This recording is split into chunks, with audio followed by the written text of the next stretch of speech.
Ang kwento ni Malaya, ang alagad na nakalimot.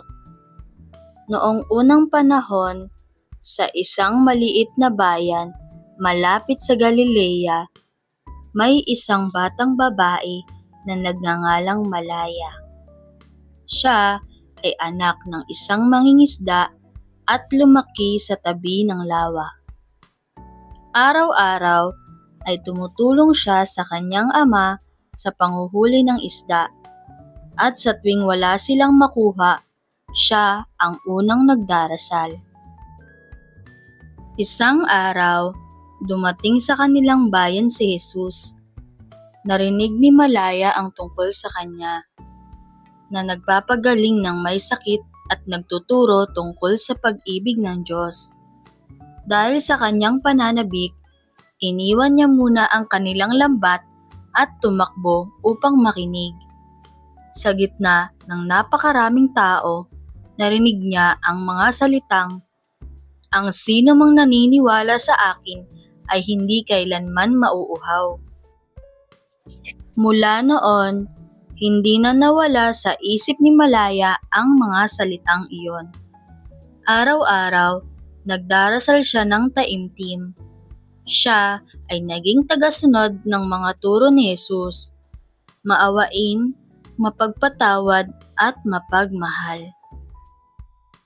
Ngunit, dumating ang panahon ng pagsubok.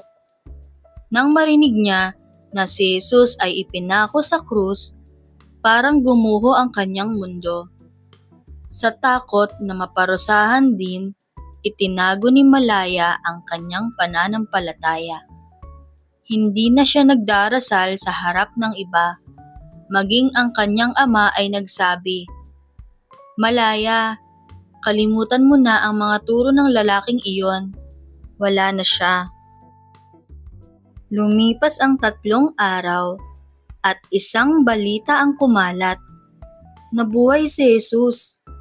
Ngunit si Malaya ay hindi naniwala agad. Ang puso niya ay puno ng alinlangan at hiya.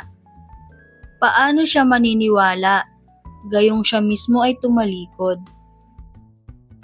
Isang gabi, habang siya ay nasa tabi ng lawa, bigla niyang narinig ang tinig ng isang lalaki.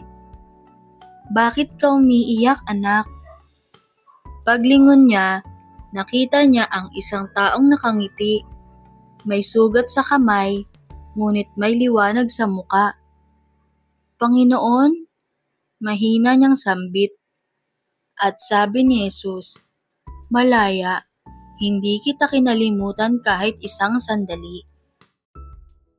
Doon bumagsak ang luha ni Malaya. Lumapit siya, lumuhod, at muling naniwala. Mula noon, hindi na niya itinago ang kanyang pananampalataya. Ipinahayag niya sa lahat ng tao sa kanilang bayan ang kabutihan ng Diyos at kung paanong kahit sa ating pagkukulang, ang kanyang pag-ibig ay nananatiling tapat. Aral ng kwento.